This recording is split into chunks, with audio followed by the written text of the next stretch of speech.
И самый большой подвиг – это, наверное, подвиг женщин, которые проводили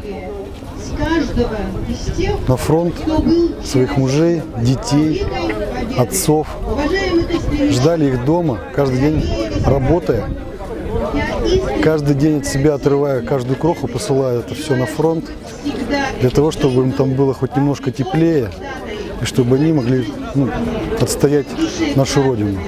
Вот этот подвиг, он мало описан, но, наверное, это каждодневный труд и действительно героическая такая история, сколько сделали наши женщины для того, чтобы эта победа случилась.